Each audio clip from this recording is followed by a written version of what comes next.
So we got a comment here that says that tribunal has those cultural roots. We got someone here that says, I like the name tribunal. It's kind of nonpartisan. Someone says, I like the tribunal because of the DC community and police. But the word tribunal does have a negative connotation. Someone else said tribunal makes me think of the International Peace Court, which is a positive association. Let's say Miriam, tribunal brings up Miriam Kava's concept of community actively practicing its own justice system, which is kind of what we're doing. But then they kind of underline that and put council. We have common values and goals, like-minded, community connections. We have restorative justice, restorative practice. This might be on the other side. I ain't gonna lie. Tribunal sounds legalistic, makes me think of court. If explained and educated on, we do believe it can work. Some other names and ideas could be council alliance, community coalition. Someone says, I agree that tribunal sounds a little too official, too binding, intimidating. Maybe when we define exactly what the process achieved and what it's used for, then we can land on the name. Someone says, can we box out negativity in a tribunal? Some other names that were thought of was community mediation, or maybe tribe, like the show Survivor, and the triumvirate council or board or committee or council board, or community mediation council board. Just it says the name tribunal seems a bit decisive, judicial, and like discipline. So some thoughts over that way. Okay. Well, it sounds like like-minded room is what we have here, because on this tribunal sheet it says that tribe, family, community, circle. It also states that it's elders, but need not be old folks. Excuse me, what?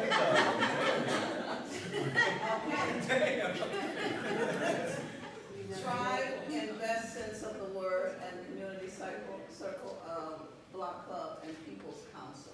That's high. As well as foundational tribunal.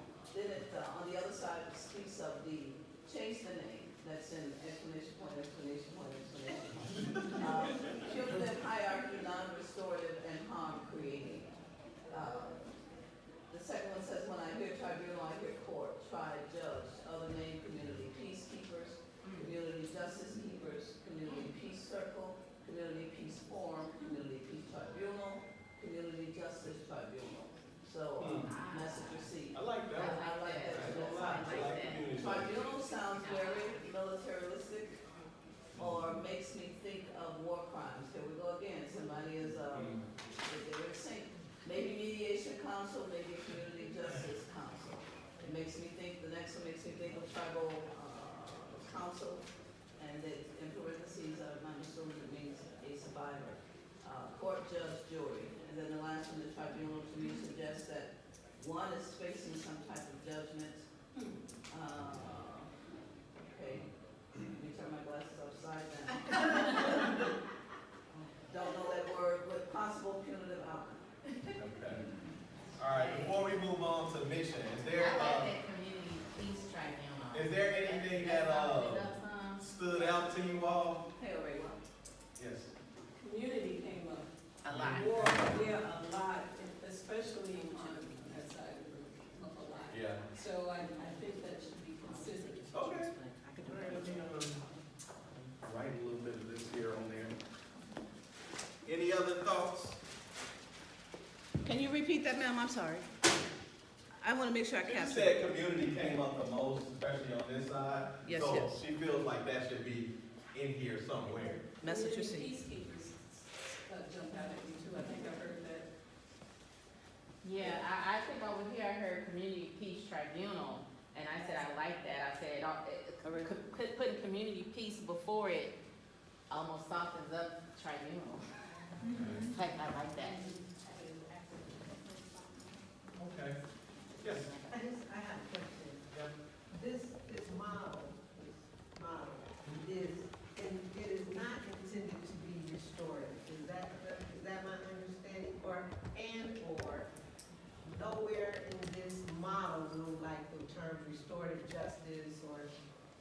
transformative justice be used? Am I understanding that? So I think, when we go back to the training part, it's about, what it'll be rooted in. So we were actually trying to figure that out, because that's one of the things Marcia told us. And we had a lot of different ways we could go, right? Because we had mediation, we had, racial healing, we had restorative justice, and then we had, conflict resolution. Can I just for me personally, as a restorative justice advocate, restorative justice is super broad and encompasses the philosophy. I think that people get lost, the philosophy gets lost in the practice. So people practice some restorative models, but I've seen many times that they are not restorative. It is giving restorative justice a bad name because people are experiencing those things, believing that it's restorative justice and it's not. Okay. And so I'm not the gatekeeper for what is called restorative justice. It's just a concern that I'm. That makes sense. No, I hear you. It's parallel, and we're gonna make sure that we. Are you in the 15th district? Oh, okay. So, Well, as I was saying, it's parallel, so we appreciate that by all means.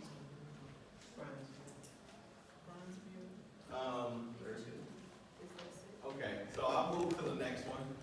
So the mission again, I wanted to read our actual mission for the 15th District Council. And again, we did this same process to actually create this mission. It was just full of words that folks wanted us to really resonate when it came to the work that we were trying to accomplish. And so that's exactly what this was. So while I'm reading this, if you still have any thoughts about what this mission could or should look like, please feel free to add. So our mission for the 15th District Council is, in the 15th Police District, we as district councilors are driven by a profound mission, and that is to forge a sanctuary of safety where accountability takes root through the genuine connections between our diverse residents and CPD. We will ensure that every voice spanning from our youth to our seniors resonate with importance as we pledge to unite, educate, and empower all. So that's what we ultimately came up with from doing a practice like this. From community members, everybody chimed in something and then it just kind of synthesized that we put it all together. Yeah. Right, and so again, with this piece, we'll be doing the same.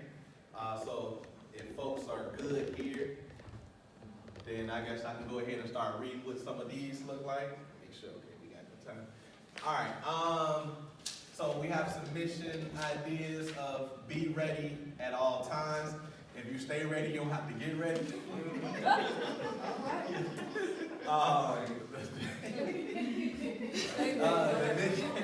A mission is to an agreement to facilitate a mutual agreement between parties.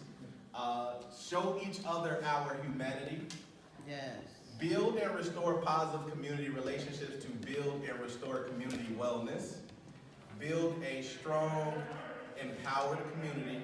Provide clarity and solution for issues that do not need police intervention.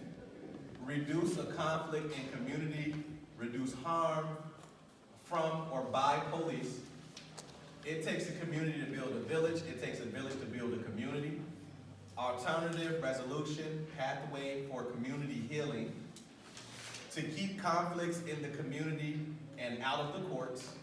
And the mission should involve inclusivity, and all voices are heard and represented. That meaning the adults, the youth, the elders, and those folks are validated. So that's what we have here. Okay, so on this side of the room, we have community in control. And then, I might have to take it down. Can't turn my glasses. To build trust, to encourage community engagement and involvement, to build community relationships. Empathy, listen, provide community support for addressing harms done in the community outside of the context and confines of the criminal legal system. Stronger communication between organizations, not, what is this? I can't, not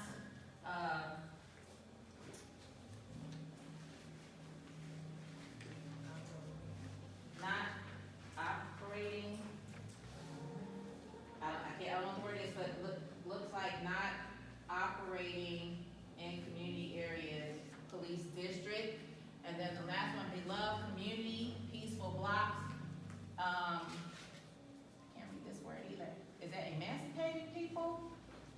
or empowering people.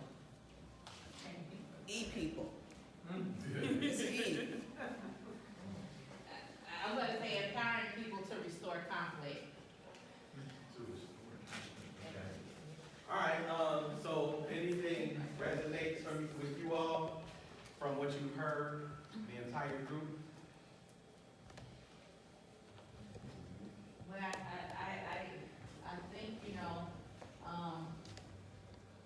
from what I'm getting, this is the community's way of saying they wanna take ownership and responsibility of things that happen in our community where we don't have to overburden our police department, with to me, like the neighbor things and That's issues nice.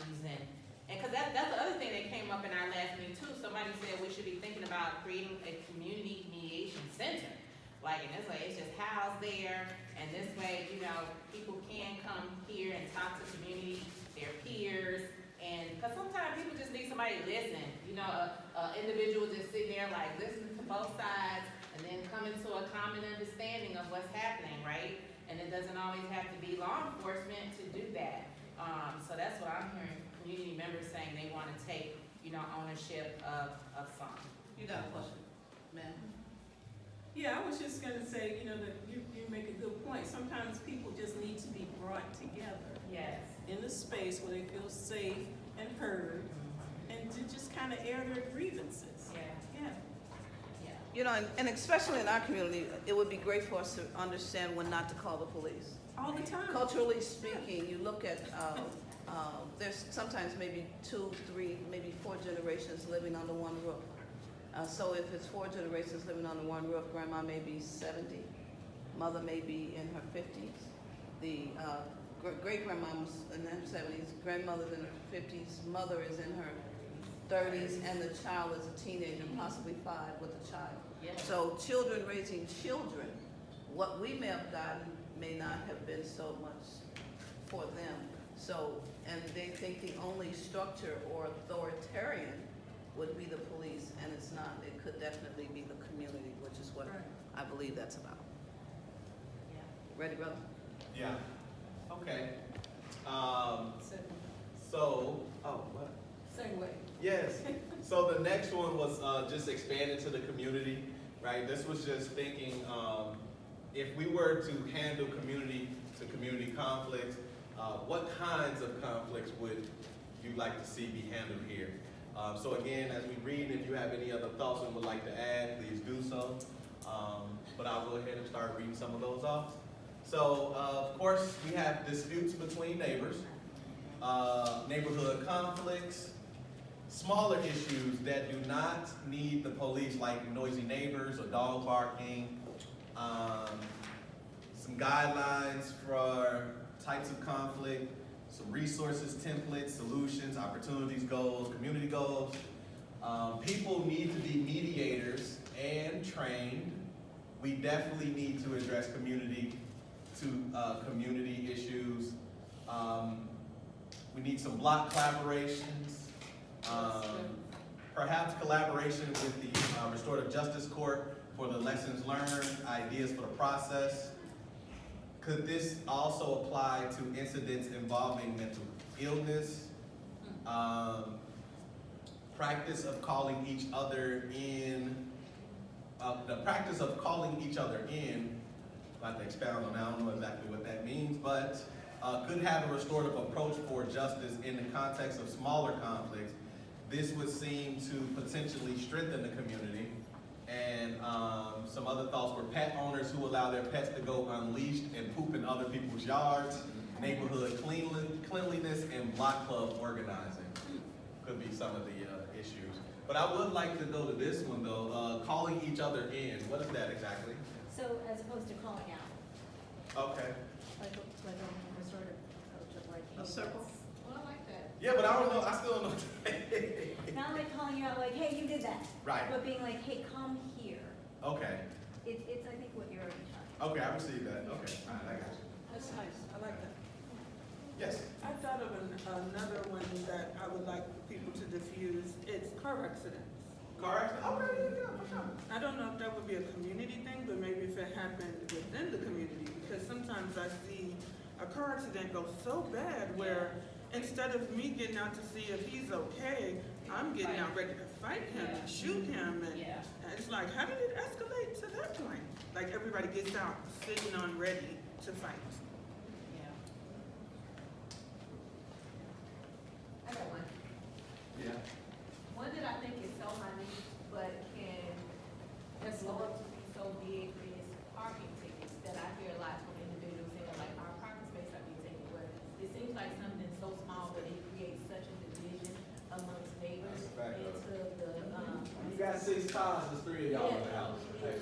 like, you said, calling people in and say, hey, can we discuss this and work out a strategy among ourselves opposed to calling police on one another because you parked and didn't have a, it seems small, but it blows up to be so big. Nah, So I that's think that's- right. You're right, That's because on my block, they weaponize the police. Yes. Because we have, Permit parking. thing, Zone, yeah, that's what. permit zone parking, and if someone could just come visit somebody, it's like the vultures sitting in the window. Yeah. Waiting for them to walk away without putting a guest pass in, so weaponizing, that, I like that. Yeah. You ready? Oh, did you have something else? No, I was just I was wondering, you know, this has been a problem for a while, is that loitering, you know, that community loitering. I know that's been, I think it initially got started because it looked like, you know, people were just hanging out and the police were always arresting them. Right. But then I think some law came into effect, where you just can't arrest people for hanging out. But Right. it can be very problematic, especially when the numbers start to mount, you know, when it turns from just a couple of people to Right. 4 or 5. It's, you know, it's just, you know, it's intimidating and it's scary to the neighbors and, but, how do you do with something? Something that I think I heard you say that I really like that I hadn't thought about for a tribunal is like to make neighborhood norms, like, and as like a way of like, this is how our neighborhood treats each other, this is the values of our neighborhood. And then coming from the community instead of coming from outside. What it used to be called block clubs, especially in Austin, if you go on a lot of the blocks, they had those billboards, and on the billboards, they had a community norms there. Like, don't have your The music signs, loud, right. like, don't fix your car on the front. So they're out there, but it's a matter of how do we really get back You to know what, but that the also, basics of I what think it that is. goes back to the call out thing though. You know what I mean? Like, you feel like, cause I ain't gonna lie, every time I've ever saw those, I always felt like they were super restrictive. Like, dude, I can't wash my car on the block? You know what I mean? They be having some stuff that's like, you're like, alright, okay, you know. So I would say, I feel like that's almost like calling you out if you're doing those things. But you know the difference? The people that felt restricted were your homeowner at the time. No? There you go. The renters who do not have what and we're gonna get to it, and who don't have the buy-in would feel it's punitive. The people that have an investment without Yeah. an investment, that's very little appreciation. You ain't So right. there you go, the cultural difference. You ain't You're up. Okay. Oh, we got a couple. Oh, I'm sorry. Yes, ma'am. So when they wash the car on the front, they leave the bottles, they leave trash. Yes, yes. You know what I'm saying? Then they're changing oil, the oil is on the street. Okay. All right. Okay. Okay. And then now I have a huge oil stain in front of my house. Okay. Okay. Okay, ma'am. Ma'am? Feels punitive. See, that's the thing. It feels punitive. That's the So thing. Where do you people draw who the are line? powerless, One moment. young people, the kind of stereotype about people who rent, it feels like this tribunal is going to, I don't know, this is what it feels like. The tribunal will be designed to get people in order. And maybe it will, and maybe it won't, but just thinking about where our prejudices lie and how those prejudices will show up when you have a hierarchical system. Yeah, well, I think that's why people have to get involved, because if I'm a renter and I'm not involved, and I'm letting the homeowners dictate and decide, then renters need to show up, renters need to have voice, and to be perfectly honest, sometimes there's nothing wrong with order, because when there is not order, there's chaos, right? So, I'm just saying, renters have tendencies not to show up in spaces, but homeowners do. And just like for the reason she said, because we have that investment. So the renters have to show up and be a part of the conversation. Cause cause even on my block, there are some things I want stipulated, but I'm not a disciplinarian, and I try not to do things. There's been things going on my block when I should have called the police, and I did not, because I I understand my culture, and I get it sooner or later it's gonna be over, but, but I'm a homeowner, but renters have to be involved in this conversation. And we definitely don't want it to be punitive. We don't want things, when we're thinking about restoration, when we're thinking about healing, when we think about all the harm that's already been done, the last thing we wanna do is burden people with more harm. That's it, we're just trying to get ownership of the whole thing, but thank you, we heard you. I feel like though, part of it is, do people feel inclusive in those spaces? Cause I hear a lot of organizations talking about renters. We still paying rent to the people who own that building. So I feel like part of it is people don't feel included. And a lot of people, their relationship with the police is rocky. And they kind of sort of consider y'all the police too. So you gotta build those relationships first with people and have those tough conversations and get people in. Cause to me, it feel like on the first one when y'all said tribunal, most other people said they didn't want tribunal, but y'all was like, oh, they said peace tribunal, so I really like that. So I feel like part of it is you gotta hear people and you gotta do more listening than you doing talking and get them in and build that relationship. Cause a lot of stuff that's happening now, like people is discombobulated with what's happening in the world. So a lot of people don't even feel safe coming out their houses now. So part of that is how many people showing up to your meetings? Are they at the police station? Because personally, I ain't going to those meetings for a community that's at a police station. Because why would I do that? So I don't think any district councils have meetings at the police station. I don't think. Who has meetings at the police station? Yes, they are. So I don't know, but 15th district, we travel around the community. We don't even have our stationary. We travel to try to hit all the community areas. Okay, Okay. anyone else think? What we on? Expansion. Expanding. Disturbances, low-level disagreements, reach out to churches, schools, medical centers, businesses, so all can be informed how process works. More than conflict, match needs, resources, gifts, or sharing, economy, or community garden. I might have something wrong there. This is talking about fireworks, dogs pooping on lawns, trash on streets and yards, petty home vandalism, consistent loud music, parties. Okay, similar. Yeah, so I just wanna say that as we're talking about this, it makes me think that when you're a hammer, everything looks like a nail. The only solution that we have to a lot of these things that we've brought up are the police. And I like the idea that you guys have, that you want whatever this looks like to be able to say there's somewhere else to go, that the community is keeping itself safe. So that's what I'm hearing in this. Yeah. And I kind of agree, I like this too, and I think if you simplify it, it can boil down to just consideration of your neighbors and perspective of others, and understanding that we all have different backgrounds, different walks of life, and sometimes just a conversation of like, I didn't realize my music was that annoying or that loud, or, I didn't realize this thing annoys you, but now I understand where it's coming from, because we've had this part where we've sat down and had a conversation, so now I'm more cognizant that when my friends come over, hey, let's go hang in the back, we're not hanging in the front, because I didn't realize this annoyed my neighbor who, she's older, she goes to bed at 6 o'clock at night, whatever the case, but just perspective, respect, and consideration of others. Oh, I'm annoying till about 11, 12 o'clock. Right. And on the weekends, I might go to 12 or 1. I play my music really loud. But if it's a work, I just try to cut it off at a decent time. And my music is not vulgar, so you ain't hearing a lot of explicatives. But I ain't gonna lie, people have called me before. But not since you've been a district council. Go ahead, that was a joke.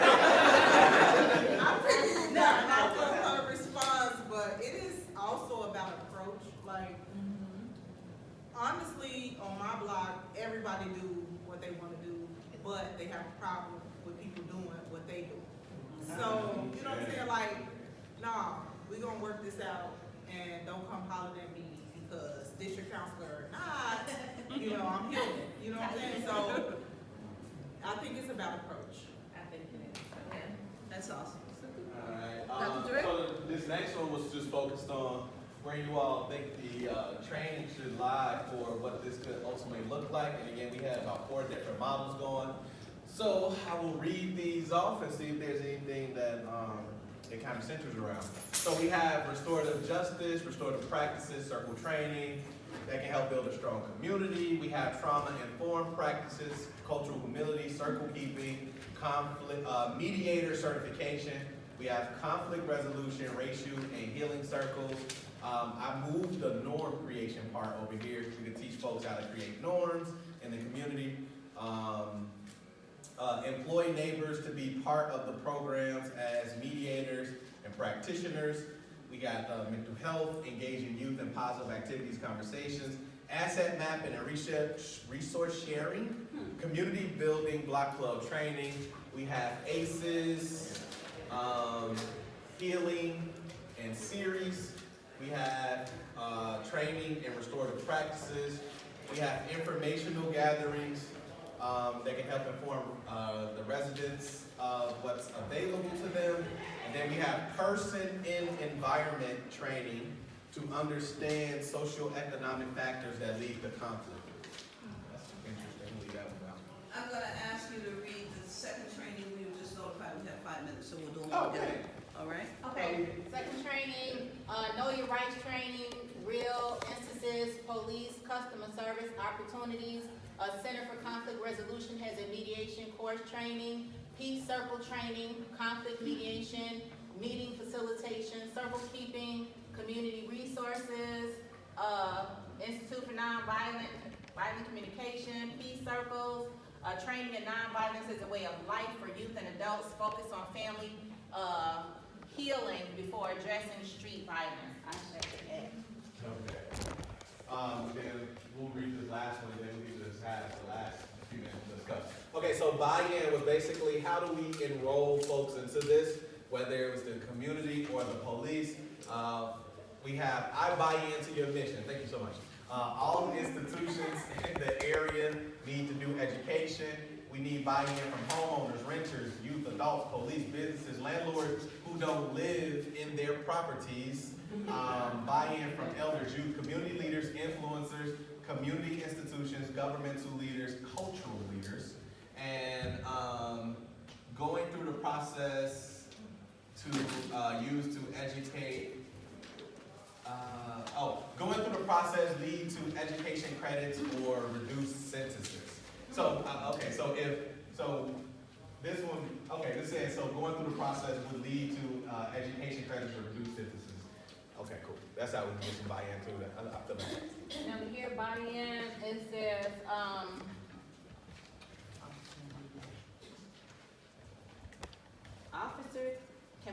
officers can play a part in finding solutions as a participant, less formal investigations and improve relationships with citizens, pilot a few, then share the stories and offer an incentive. Do the work well in the community and let it speak for itself.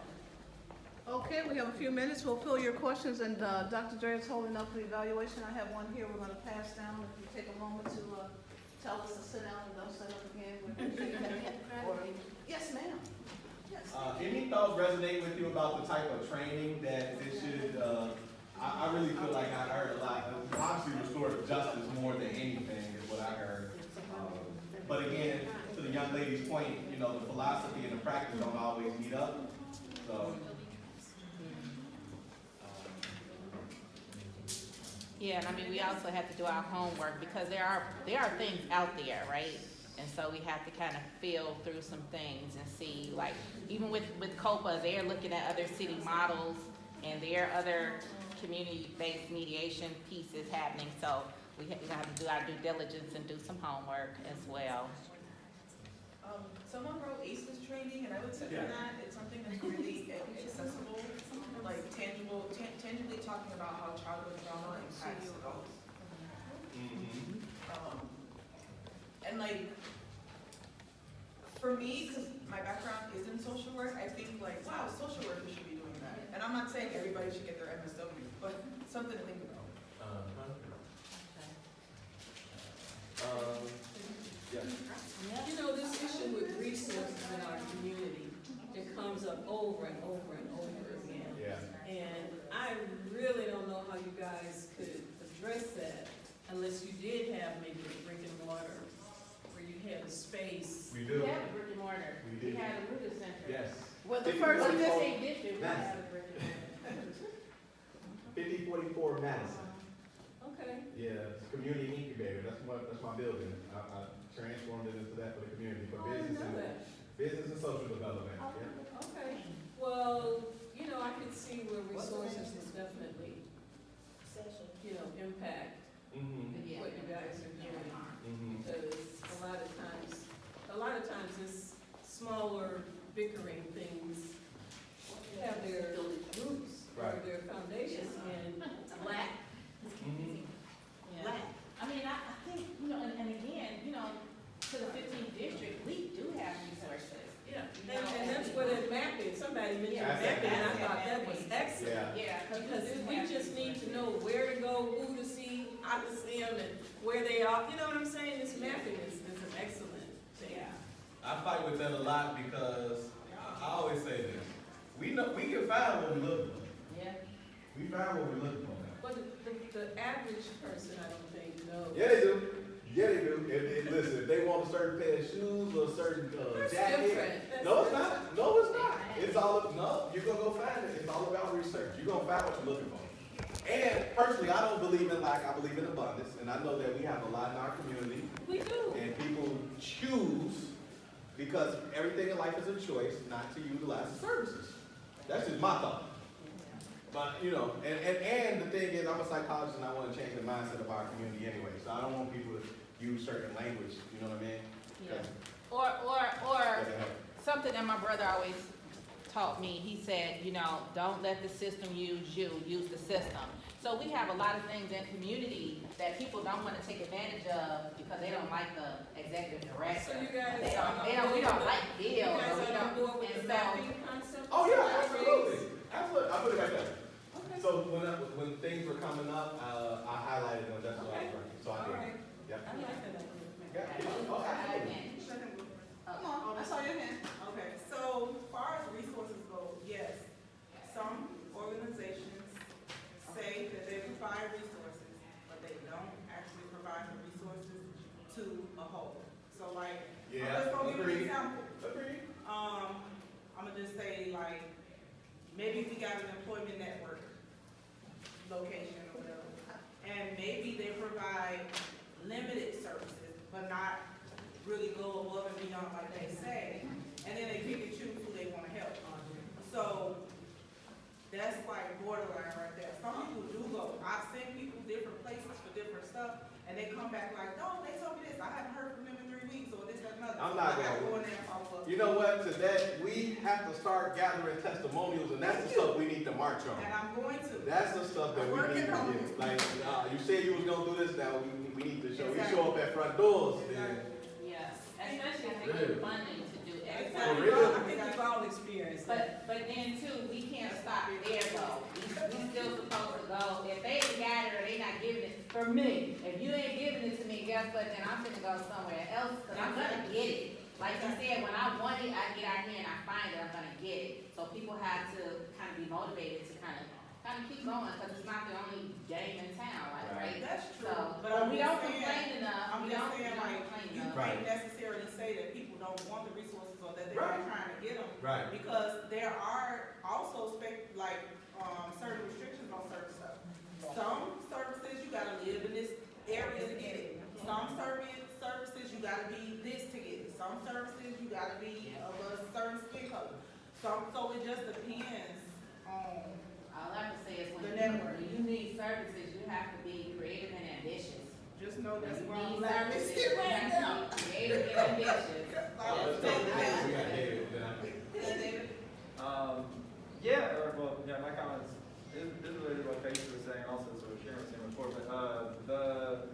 terms of resources, I thought that would also be part of the buy-in for community members, you know, because with police, you know, some of the buy-in is to reduce their caseload or to try to, you know, if they do this informal process, maybe that's better for them than waiting until they get an official complaint or whatever. But buy-in for community members, you know, if somebody maybe is making more noise than one of their neighbors, you know, would like, what's their incentive to show up to something like this, you know, if they feel like this is an annoyance on their end or whatever. So, but being able to try to help connect people with resources, you know, could be something to help with buy-in, whether, you know, maybe they're literate, but maybe they want to have a more accessible trash can in the park or something like that. You know? Yeah. Whatever type of thing you come with. And then on the other end, if there are resources that are not being as accessible as they need to be, the tribunal could also end up being sort of a little bit of a push for those things, because you want to hear back, okay, so, you know, how did those resources go for you? Oh, it's not working. But you're having it in this more public setting type of thing. Yeah. Right. Let me just say this, the gentleman in the back held up a finger. We appreciate all of the resources in this particular, not these fingers, to say we only had a couple, a minute. So this conversation shall continue. Let me openly thank Dr. Dre for bringing a brick and mortar location. If for whatever reasons we did not capture all of your information, 4944 West Washington, slide it under the door, do whatever's necessary, and we will get it. Let me also thank you. I'm thinking 44 was better. Oh, 50. What did I say? 4944? I don't know why I said that. 44 West Madison. Let me also openly thank my co-colleague, Arewa, for being not only a part of the district council, but also the consent decree. She was there from beginning to fruition. Yes.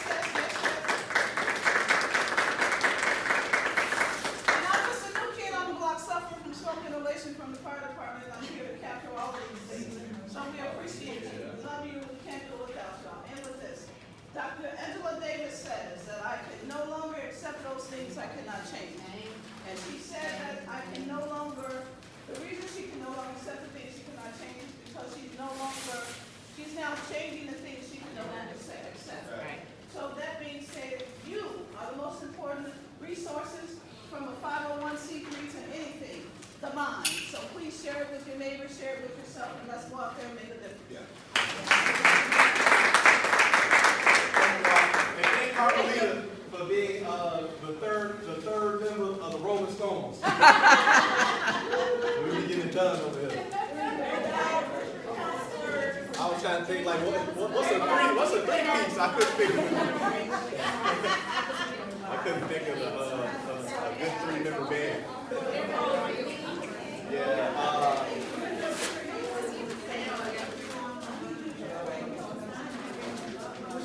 Hold on. Wait. Yeah, but I'm gonna take it home.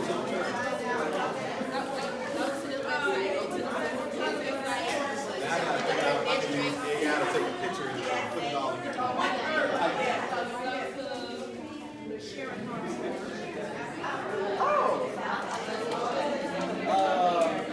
our meetings are every third Thursday. Are you on our number? We meet in the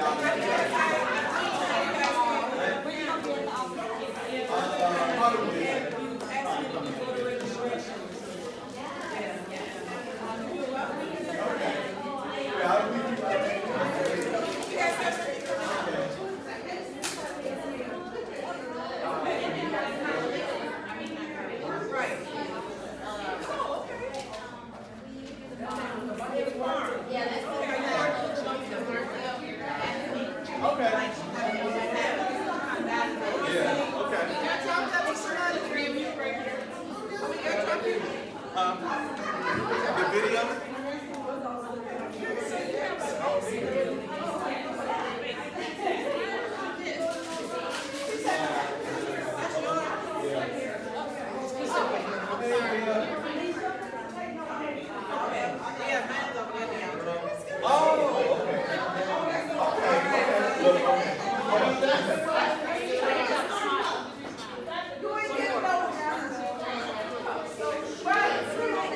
so you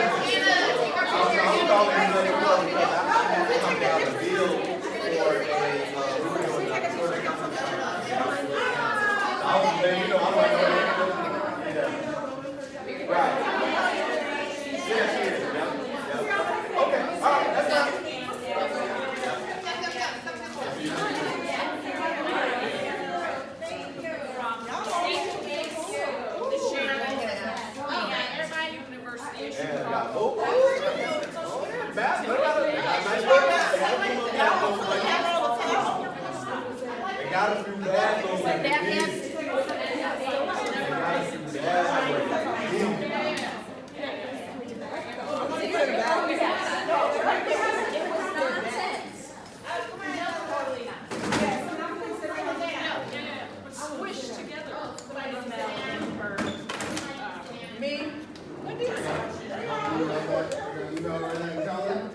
Squish, squish. You want me to squish? I'll sign on to it. Squish. You really understand, otherwise it's on. David, okay, that's okay. Oh,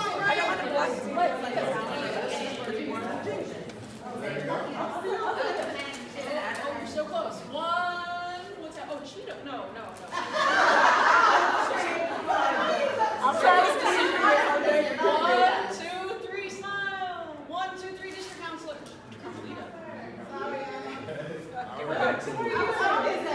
I don't know which one this is. This mine. Won't you email her? You send it to you. Send it to your I'm friend. gonna send it to y'all.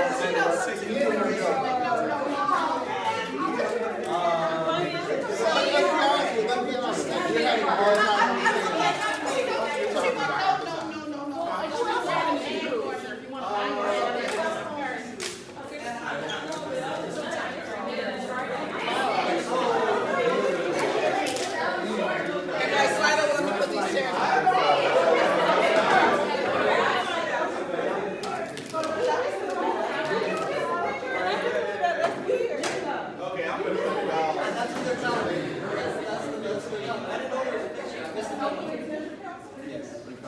put it down.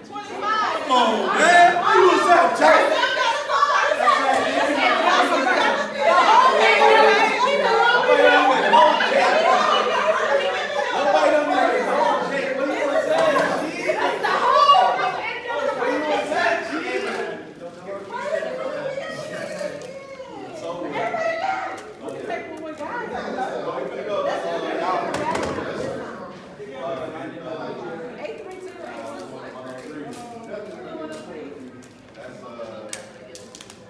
Dr. O, Edwina, Karen, and Aurelia.